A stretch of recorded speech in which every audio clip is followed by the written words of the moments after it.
I am somebody. I may be poor, but I am somebody.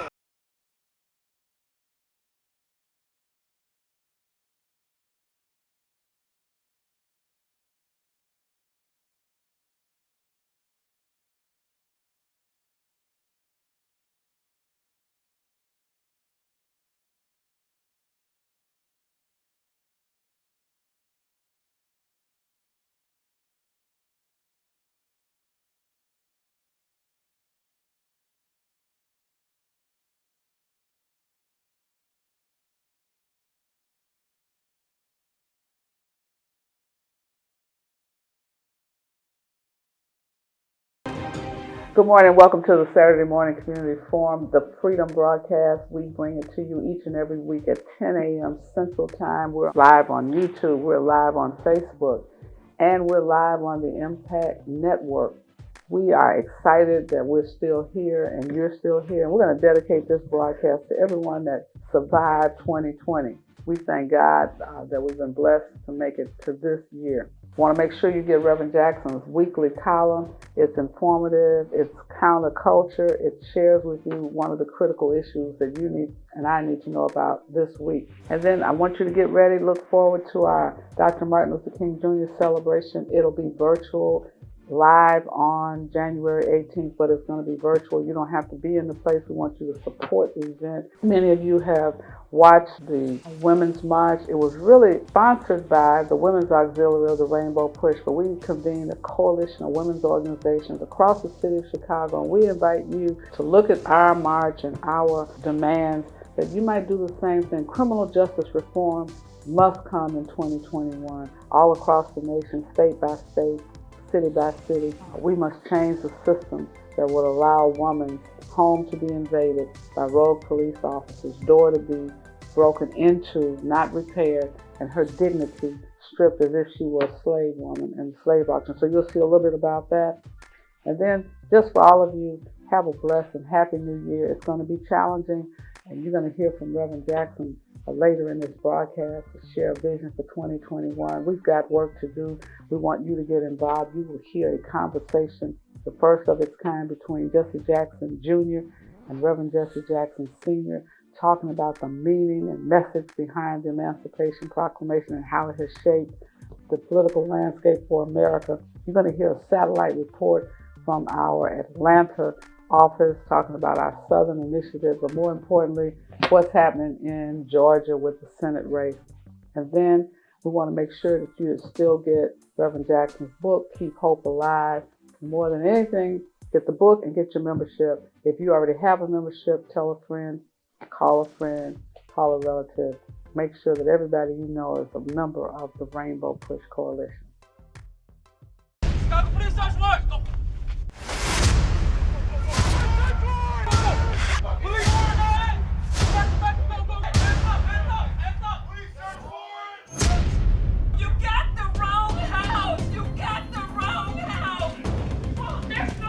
See? Yeah, what is going on? Y'all secure? Yeah, ain't nobody else there. Live by myself.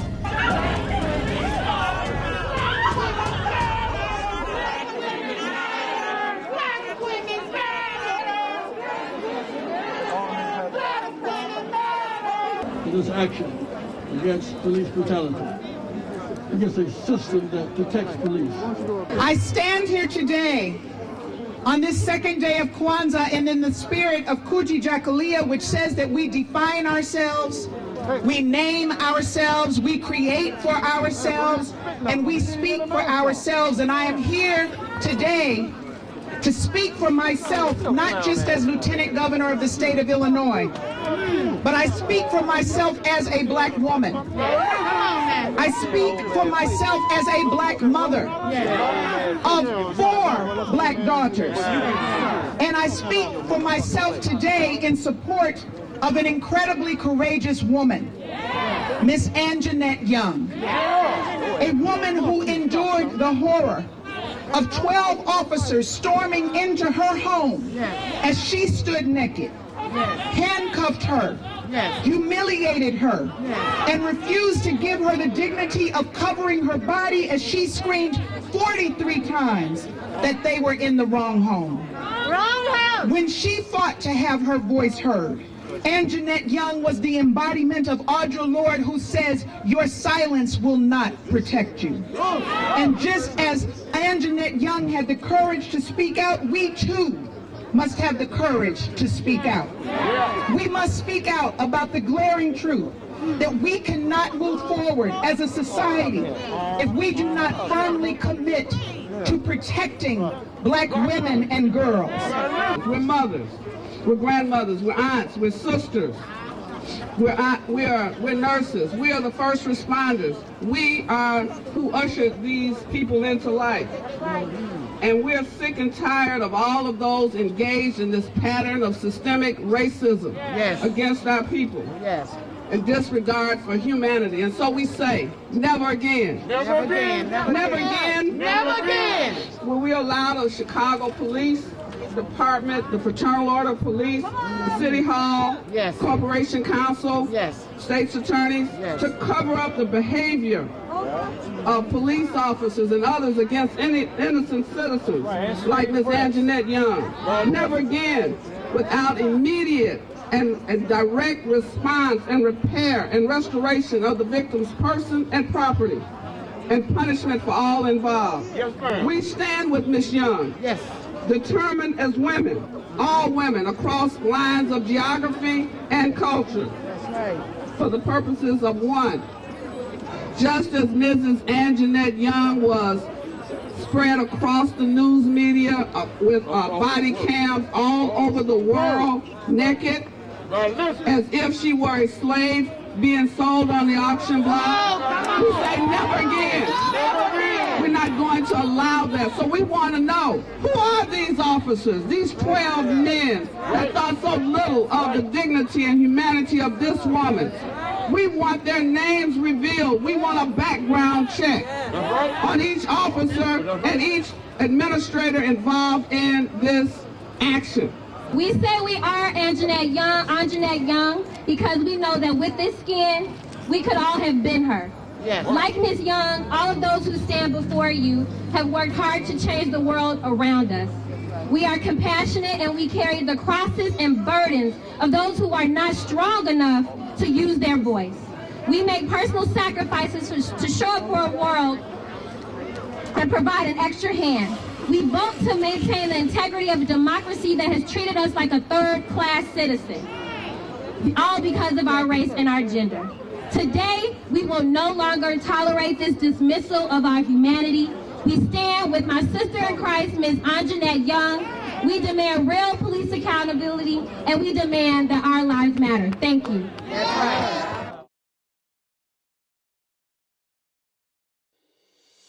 There is no more important responsibility for any citizen than to vote in every election.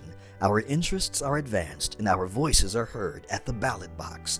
The current Georgia runoff is an important election and your voice must be heard. You may early vote from December 28th through 31st, and Election Day for the runoff election is January 5th. Vote and make sure your voice is heard. Tell your family members and friends to vote too. And always remember to keep hope alive. It's Attorney Robert Patillo. I'm the Executive Director of the Rainbow Push Coalition's Peachtree Street Project here in Atlanta, Georgia. Here to give you a quick update on what's going on in the Southeast region for Rainbow Push. Just during the first 2 weeks of early voting, we've seen over 2 million people voted already in the state of Georgia. So we're pushing up on 40% of those general election numbers, and there's a good chance that we will get to nearly 50% on Tuesday on Election Day. This is crucial to expand the franchise and to expand democracy. Despite what many national figures are saying, America does not have an issue with voter fraud. There have been less than 20 cases of in-person voter fraud in the last 20 years nationwide. There have been even fewer cases of mail-in voter fraud nationwide in a similar period of time based on a study from the Brookings Institute. So it's not an actual legitimate issue which has been going on. Conversely, the issue of voter suppression has been used throughout Georgia and throughout the nation over the course of the last decade in order to sway elections and change the political future of America. The last time that a African American won statewide in Georgia was a man named Thurbert Baker, who ran for Attorney General back in 2006. When he ran, he won with nearly 60% of the vote. That being, I think it was right around 57.6% that he secured in 2006. In 2010, Republicans took control of the House of Representatives and were in control of redistricting for the state and in control of drawing those boundaries and those state lines for the next decade. Because of this, there's not been a Democrat or an African American elected in over a decade in the state of Georgia, despite the fact that Georgia is a state that has 35% African Americans, 12% Latinos, 6% Asian American, 52% women, and Atlanta being one of the largest LGBTQ centers in the country, as well as our growing college student population, as well as our transplant population, who have been moving to the South because of weather, taxes, regulations, property value, in droves, boosting the state's population. So what we are experiencing is a non-representative government, a government which is shaped by gerrymandering, a government which is shaped by voter purges, a government which is shaped by voter suppression, as opposed to being the government by and for the people. And that's what we're attempting to undo by registering as many people as possible, ensuring they have all the information needed to plan their vote and vote their plan, in order to ensure that they have access to a polling location which is convenient to them, and the ability to express their views and their preference through their franchise. So, despite the fact that so much national attention is being soaked up on these conspiracy theories about voter fraud, voter suppression is what we have to fight against. In the last several weeks, the Rainbow Push Coalition, as well as Black Voters Matter, and Transformative Justice Coalition, led by Attorney C.K. Hoffler and Attorney Gerald Griggs, filed suit against the Secretary of State of the state of Georgia, demanding the return of 198,000 people who were incorrectly purged from the voter rolls back into active status for them to be able to vote on January the 5th. We've recently got a ruling from a federal court judge saying that he saw various inaccuracies in the way that the voter purge took place, and demanded that the parties, including the Rainbow Push Coalition, meet with the Secretary of State and other interested party in order to resolve the issue. We are still working towards securing that meeting and are hoping to have those voters back on the rolls by Election Day. This is why it's so important to work through organizations, because these are fights that are too big for one individual to take on their own. When you're taking on the last vestiges of Jim Crow, when you're fighting against efforts to suppress the vote, to deny individuals the franchise, to have an unrepresentative system, it takes organizational strength. And that's why we ask all of you, join the Rainbow Push Coalition. Have your friends and family join their local chapters or their local affiliates. Become involved. Work through these organizations, provide the organizational strength and the organizational resources needed to fight the big fights. We really recommend you go to rainbowpush.org, sign up today, get your friends and family involved, and with your help, we can keep hope alive.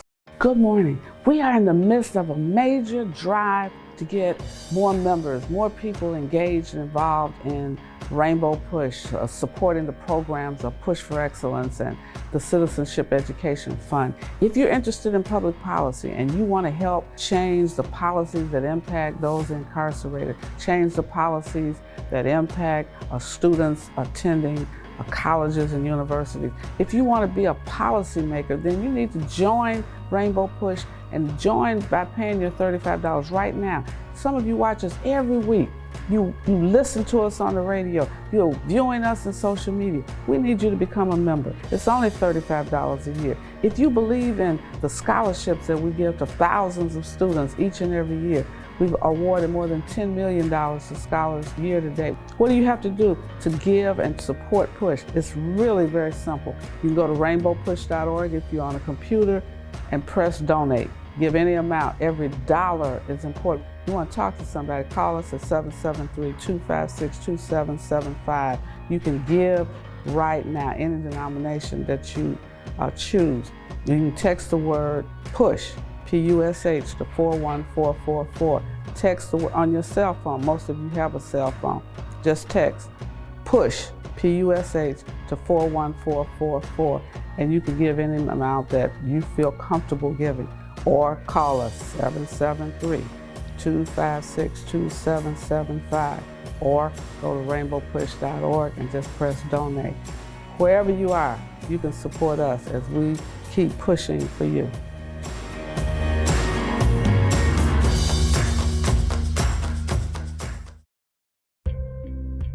On that island sits Fort Sumter. On April 12, 1861, a single mortar shell shattered the pre-dawn sky, and the United States, just 85 years old, erupted into all-out civil war.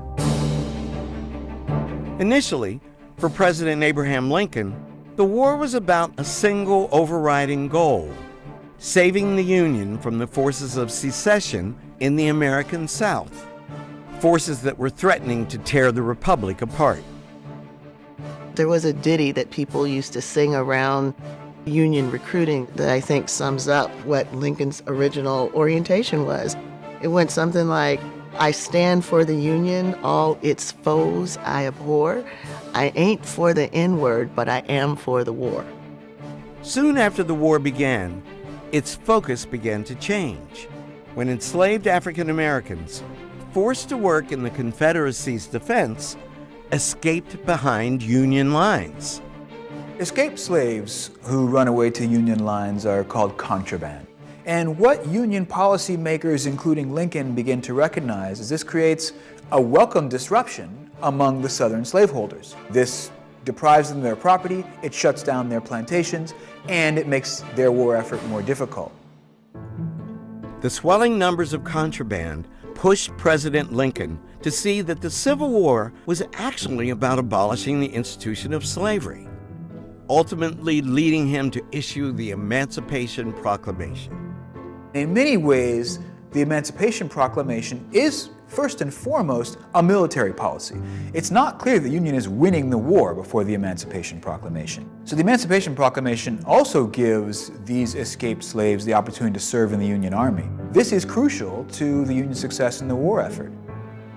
With the freedom of their people at stake, almost 200,000 black men enlisted in the Union Army and Navy, playing a pivotal role in bringing victory to the North. The key element that changed the outcome of this war in terms of who won it and in terms of what it was about were the slaves themselves.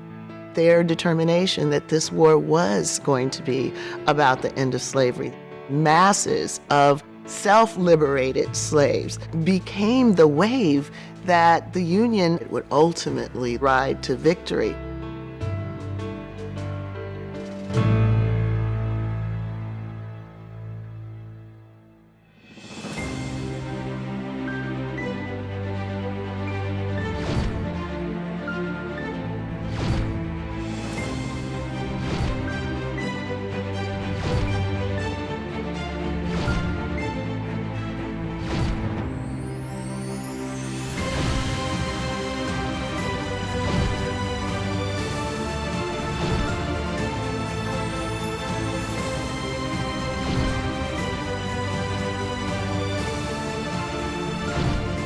We're in the Rainbow Push Coalition here in Chicago. We'll discuss Emancipation Proclamation. Rather that scholar, Jesse Jackson Jr.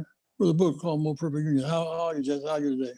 I'm doing great, Reverend. Happy Emancipation Day. The seriousness of this day is not dealt with by us. We put more focus on King's birthday or something. Emancipation Proclamation was a game changer, wouldn't you say? There's no doubt about it. It was the most significant executive order ever issued by a president of the United States. And it's not a simple executive order. It's a very complicated executive order. It is political, it is moral, it is strategic, it is deliberative, it is carefully crafted.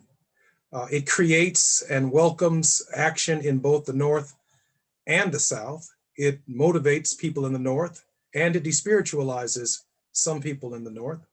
It motivates people in the South, and it despiritualizes people in the South. It creates a change tension, and it changed the course of American history. The South has gotten as far north as Gettysburg and Antietam.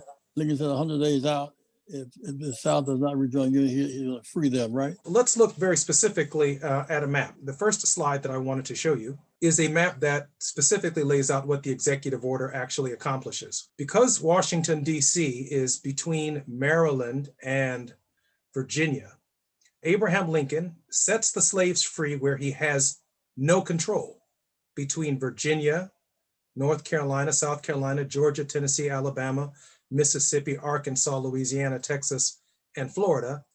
But he keeps slavery in place where he does have control. In other words, he was able, when he was inaugurated, to convince Missouri, to convince Kentucky, convince Delaware, and convince Maryland, where slavery existed, to stay in the Union.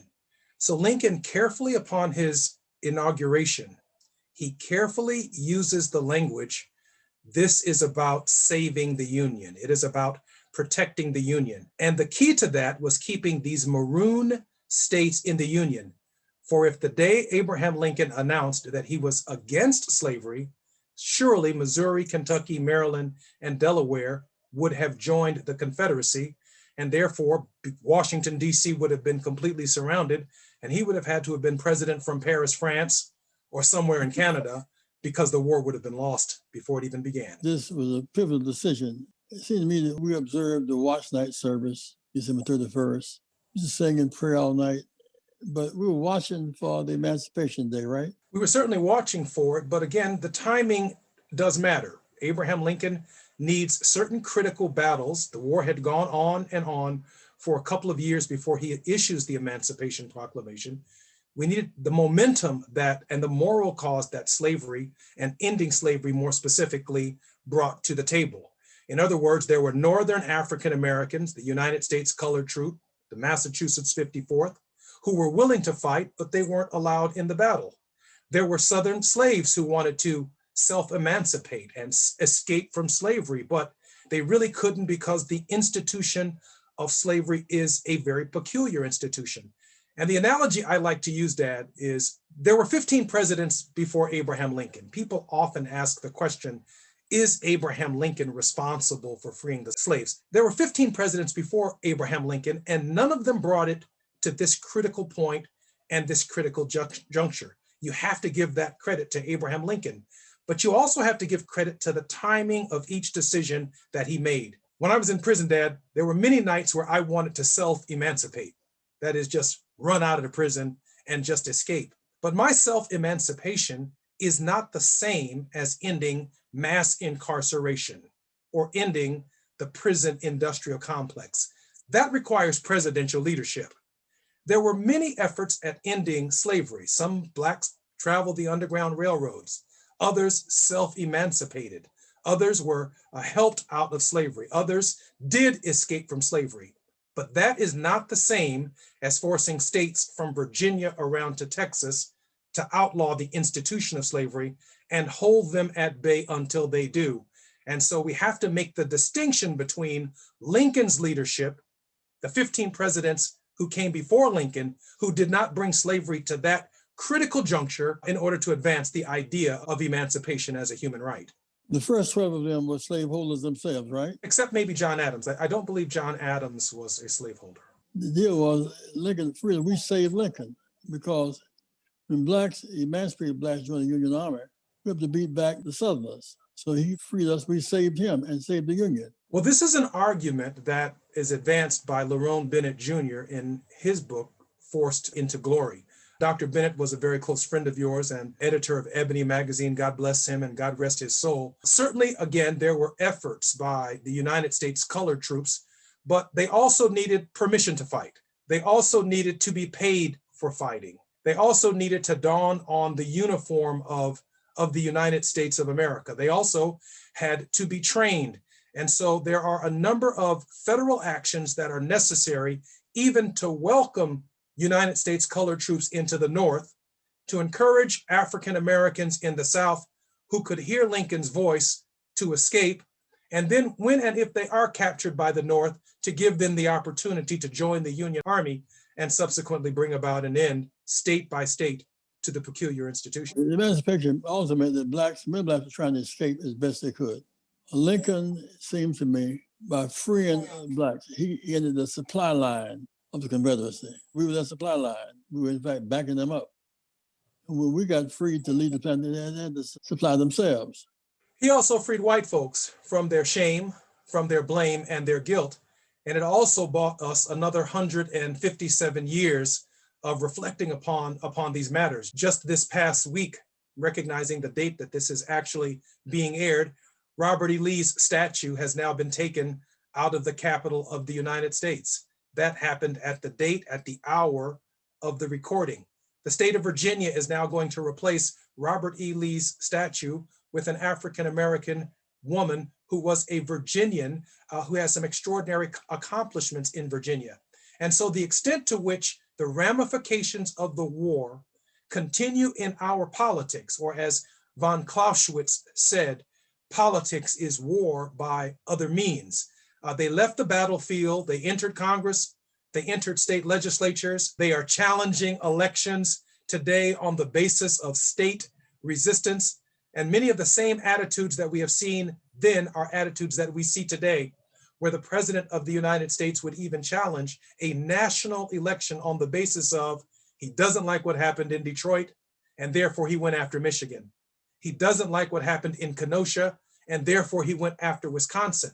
He doesn't like what happened in Philadelphia and Pittsburgh, and therefore he went after the state of Pennsylvania.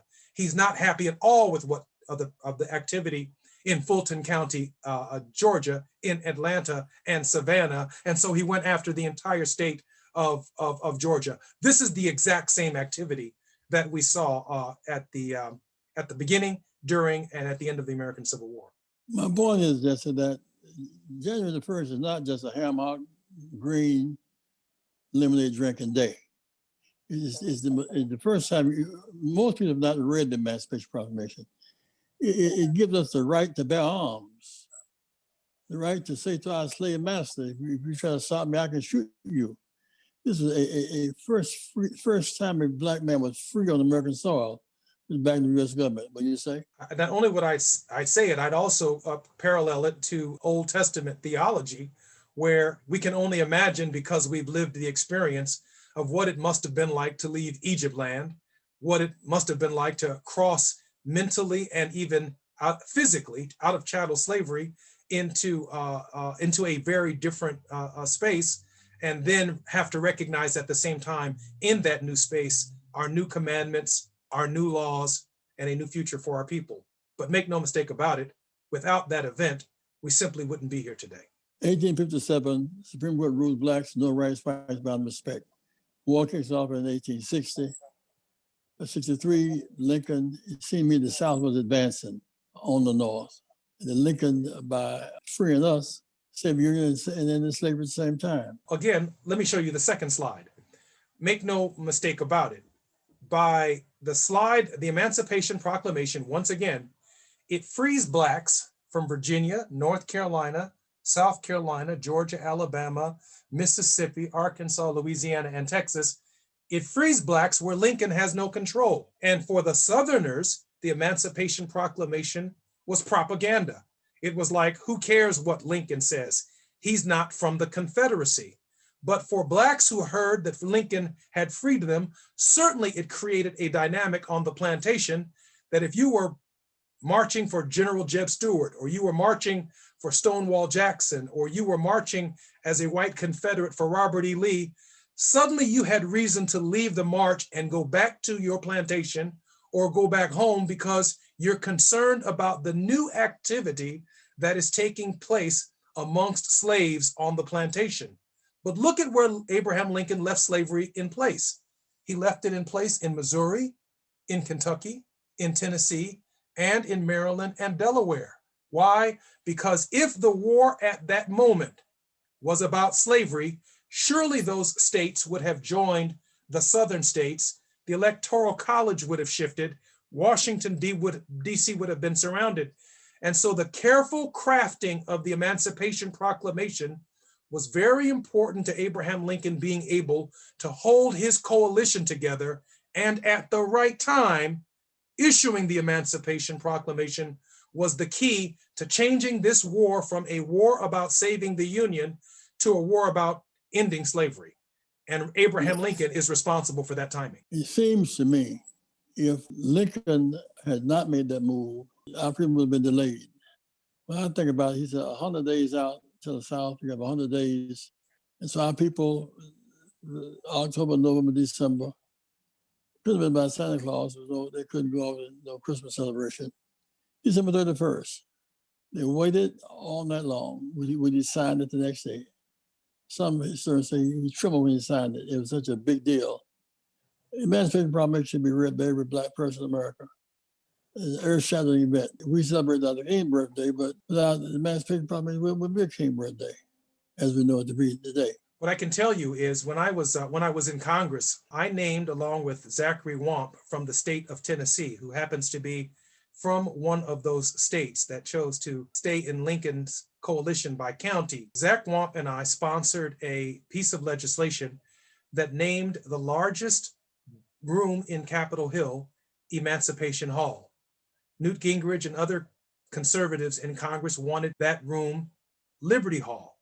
But we needed to mark the significance of the event Emancipation. And for the hundreds of thousands of visitors to the Capitol of the United States, when they walk in the door now through the security checkpoints, they enter Emancipation Hall. Emancipation Hall is a unique event. It is not the same as Liberty. Emancipation from slavery is quite a different event. And it should not only be recognized and read by African Americans, Reverend, it should be read, understood, and recognized by all Americans so that the nation does not slip back into the conditions that created the need for the Emancipation Proclamation in the first place. We've been enslaved for 246 years. What a day. What a season. You redefine Western civilization, Jesse. There's no doubt about it. Fast forward to today, you see the ex-slave states rising up. Georgia, case in point. We were driven out of the South. It's interesting, after Lincoln was assassinated. No doubt about it. If we look at the third slide that I prepared for the presentation today, you will see, Reverend, that in 2016, you see most of the states that are in the blue are essentially the states that were part of Lincoln's coalition, particularly the eastern states, really from the Midwest to the east, because much of the country at the time of Lincoln's presidency had not completely expanded to the western states. In fact, there were battles that were taking place in the western states as to whether or not those states would be admitted as free states or slave states. But if you look at the electoral map in 2016, from Virginia around to Texas, you see nearly the same dynamic as the events of the electoral map of 1860. If you look at the electoral map, save for Georgia in 2020 to the left, you can see essentially presidential elections tend to follow the discourse of the events of 1860 even to this day, with the exception of the fact that Joe Biden won Georgia and New Mexico and Colorado and many of those western states, and this plurality led to his presidency. But you can also see from this map why Trump's rhetoric still means something for nearly half of the country. You can also see from this map why Trump doesn't want to leave gracefully. You can also see from this map that there's a midterm election where the entire Congress of the United States is up for re-election in 2022. And you can see where the battlegrounds are going to be. And that the very people who turned out in 2020 in great numbers for Joe Biden and for Kamala Harris, they tend not to show up in great numbers in midterm elections. And as a result, Trump and members of Congress and even Mitch McConnell and his Senate are trying to keep his voters at a high level of enthusiasm because they want to come back in just 2 short years and try and regain control of the Congress, essentially following this electoral map that you see right here. Who's Jefferson Davis? What's he fit in this? Jefferson Davis, when Lincoln was sworn in, Jefferson Davis became the presidency essentially of the red states until such time as Appomattox and the war was over. We had essentially 2 countries. Lincoln never recognized the Confederacy. He called the states in rebellion, but from Virginia around to Texas, for those 4 or 5 brief years, they saw themselves as their own country, and they still behave that way. They had their own currency on White House and in Montgomery and in Richmond.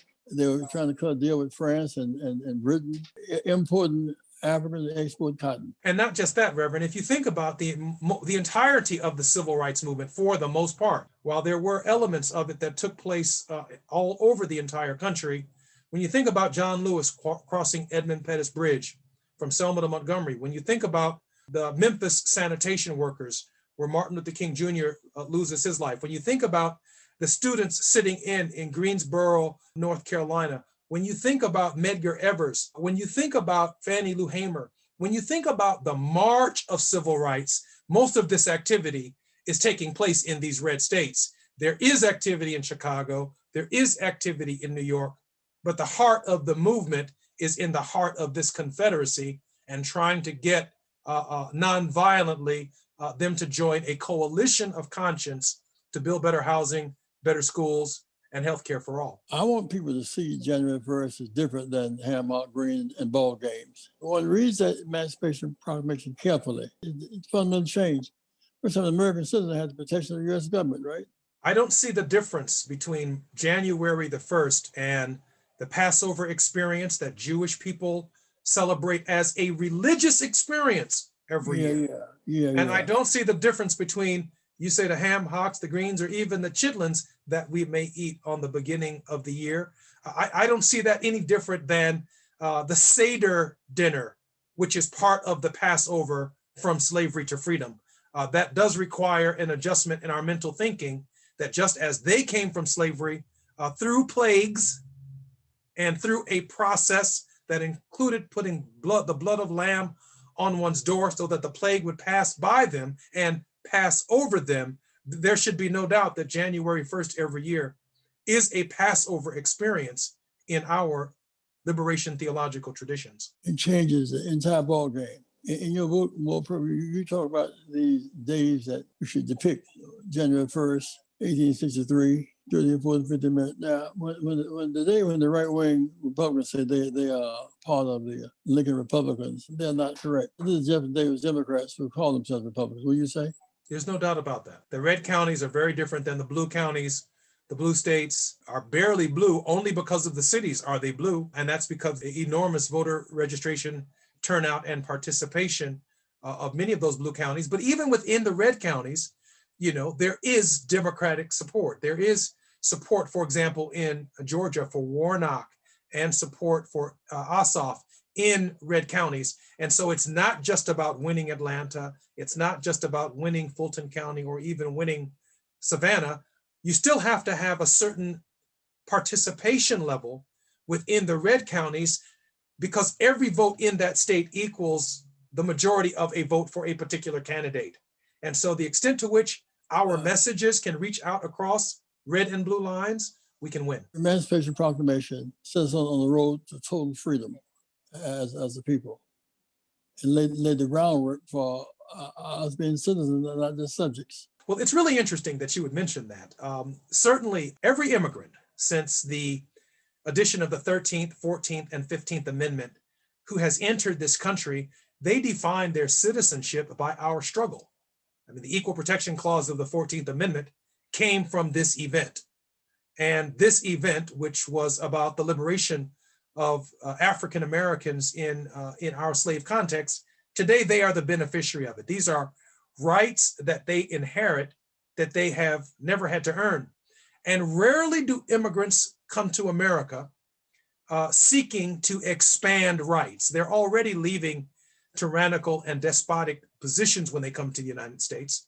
But the process for establishing new rights in America, overcoming the 10th Amendment, states' rights, overcoming the limitations of the Constitution, that burden has fallen upon the Negro because only the Negro has had to change the Constitution to get his rights. And therefore, the day that Hispanics, the day that Indians, the day that the LGBT community wakes up to the idea that everyone deserves healthcare as a human right, they're going to have to come by the 13th, 14th, and 15th Amendment and the process that we went through to ensure that rights become enshrined in the Constitution of the United States. There's no doubt that the change really after Roosevelt's second or third term, we see this gravitation of former Democrats, Jesse Helms, Strom Thurmond, and others now opposing the so-called big government that is now helping Black people. And they leave the Democratic Party and they start their activity in the Republican Party. Again, following the color line, we get to see the politic of the racial behavior. White men and their wives who once were Democrats and slaveholders moved out of the Democratic Party as African Americans and Hispanics. Others began to register and vote and participate, and they found their interests protected in the Republican Party as opposed to the Democratic Party.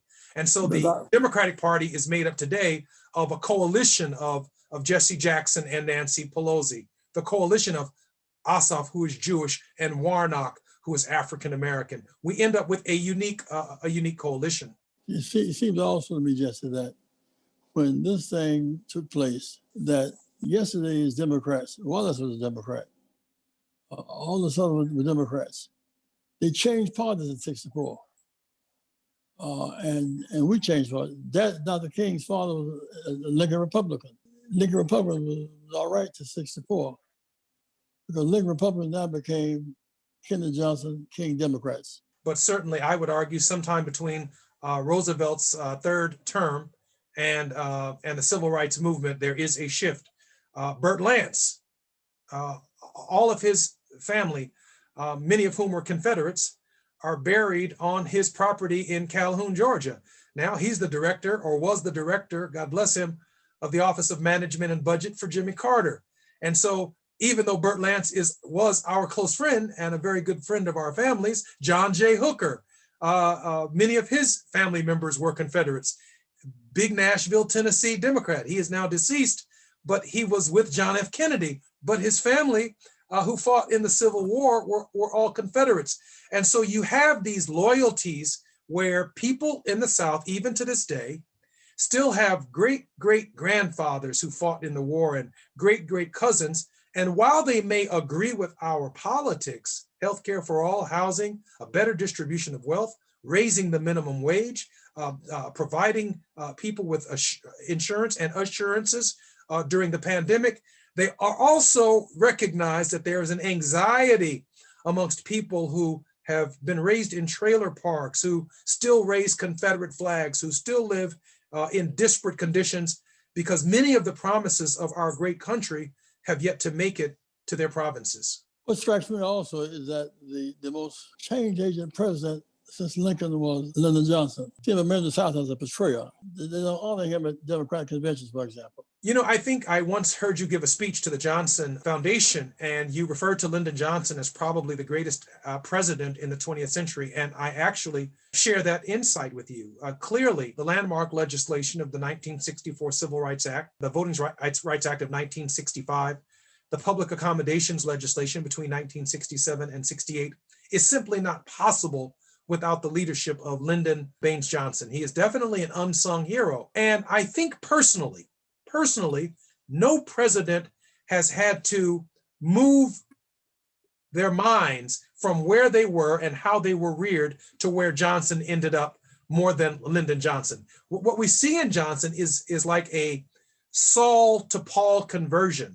We see a person who was on the one hand a tax collector, and then we see a person on the other hand who wants to spread the gospel of Jesus of Nazareth to the end of the world. And so the evidence in Lyndon Johnson's life is that someone who had fought against us hand, tooth, and nail could ultimately emerge as someone who advanced the cause of civil rights and human liberty, unlike any other president since Abraham Lincoln. And I want to add this, Reverend.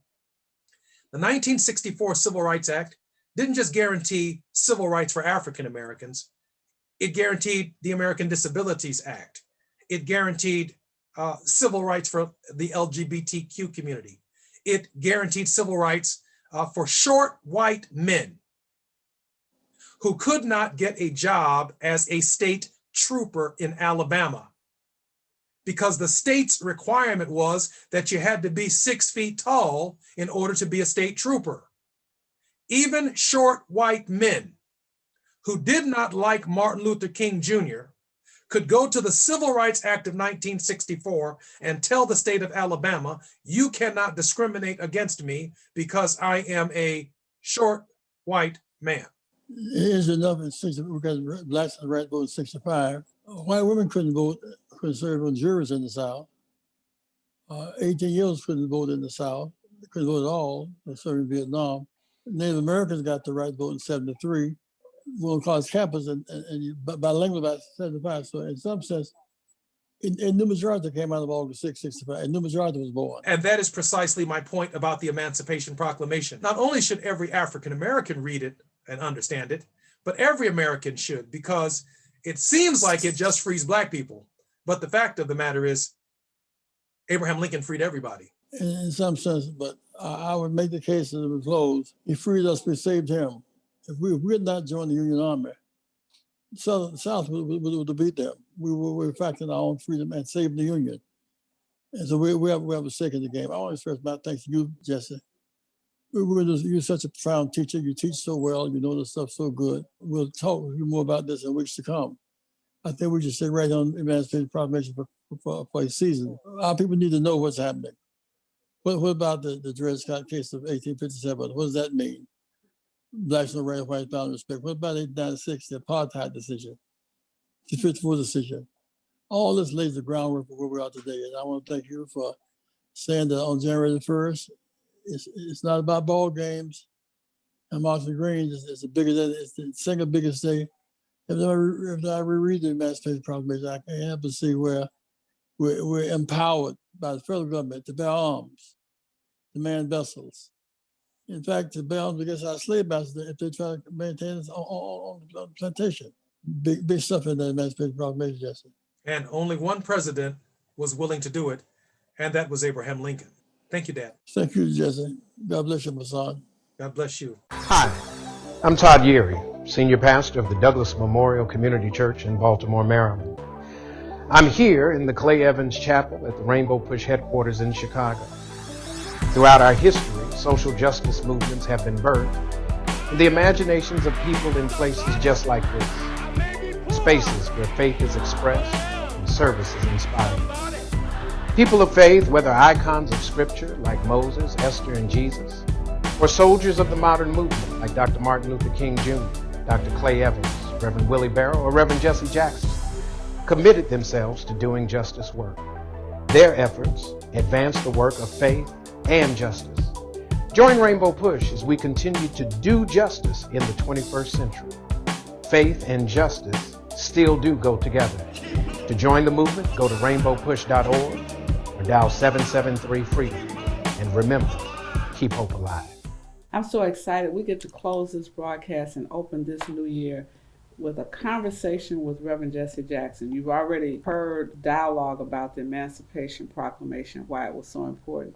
Reverend, we've just left, I think, perhaps the worst year, the most challenging year. The New Year's being the New Deal. When last year's unfinished business was pulled, it was Effect 21 in a big way. Trump sought to disrupt the electoral process by arguing the election was rigged. If he wins, we beat them, he would argue.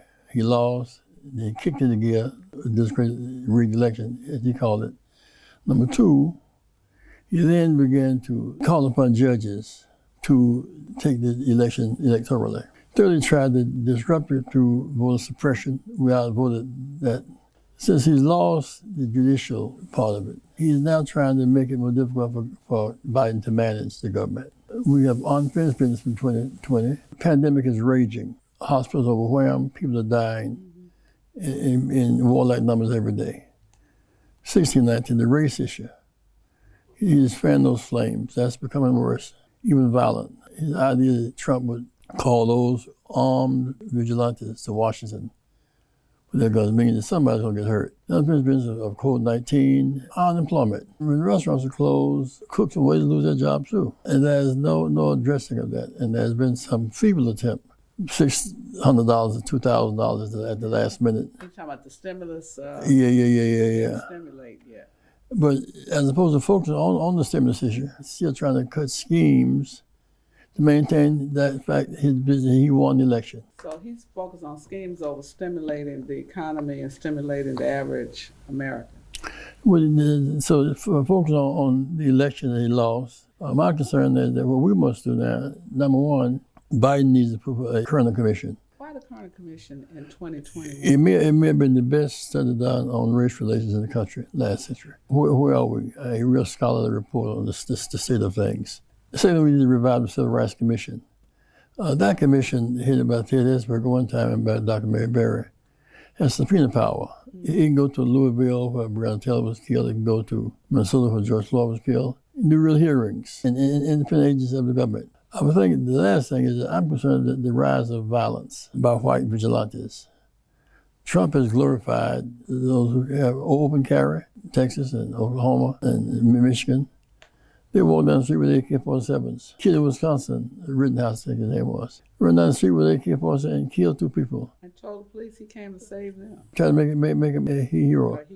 So that's someone's amnesia. What are you going to do as a civil rights, human rights leader? What are your plans, your vision really for 2020? Maintain our political sensitivity. You see us running greater numbers. The slave states, Georgia, Alabama, Mississippi, those states are coming into their own. If we continue that trend, we're going to begin to win more statewide offices across the South.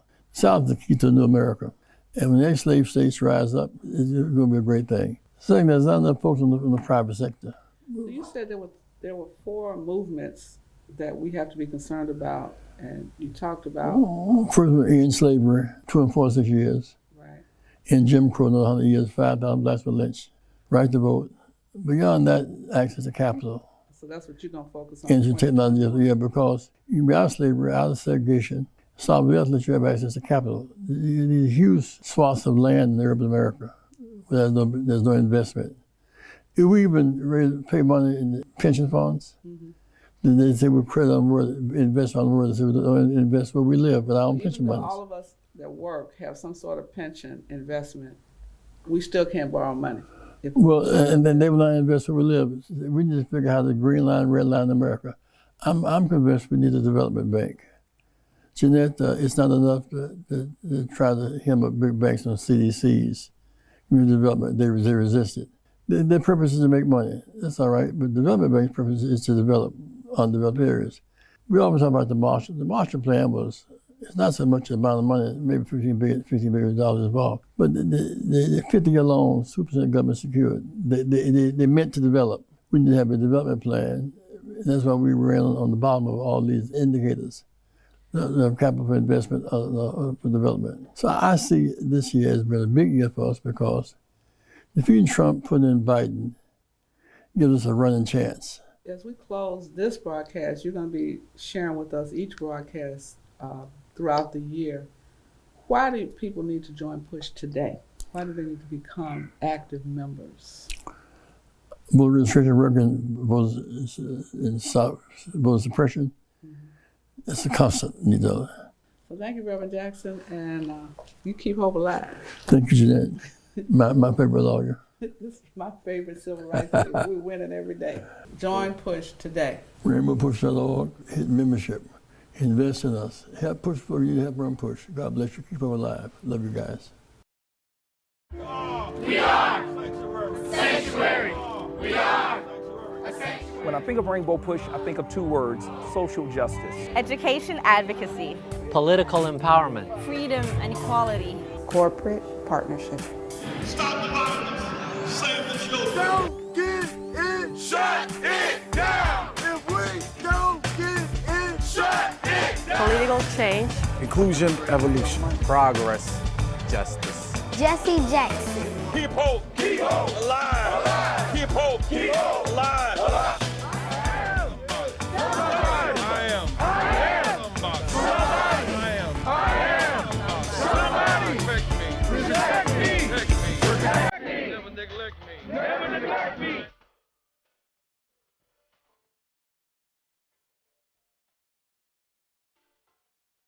We want to be bridges to end these cultural gaps.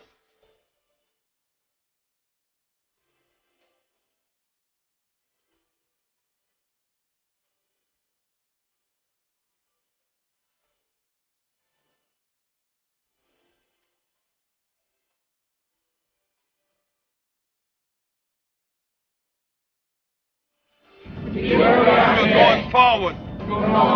By hope. Not backwards. By fear.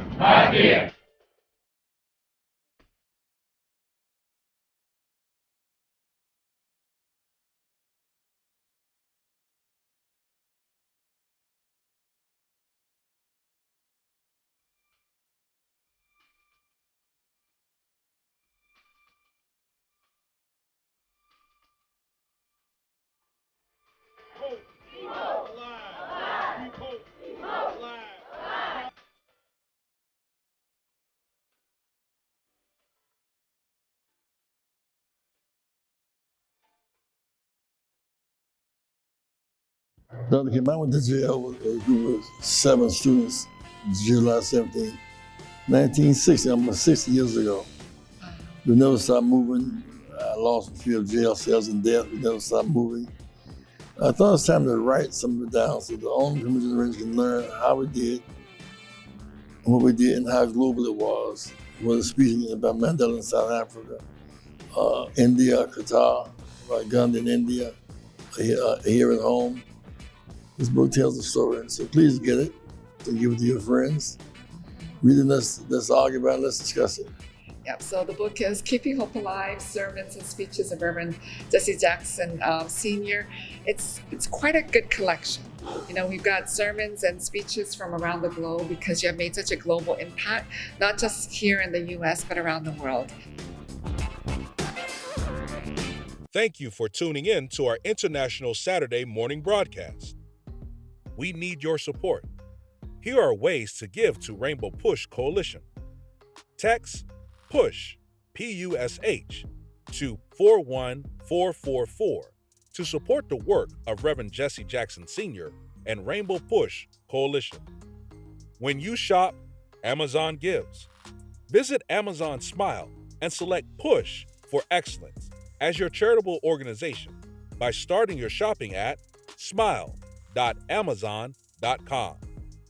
Hi, I'm Todd Yeary here outside Dr. King's workshop, the Rainbow Push headquarters, where people of goodwill from all walks and all places gather as comrades in the movement for justice and equality. Social justice movements have been birthed in the imaginations of people in places just like this. You can be a part of this justice movement too. Join Rainbow Push as we fight for justice in the 21st century. Go to rainbowpush.org or dial 773-FREEDOM and remember, keep hope alive. Get involved with the movement.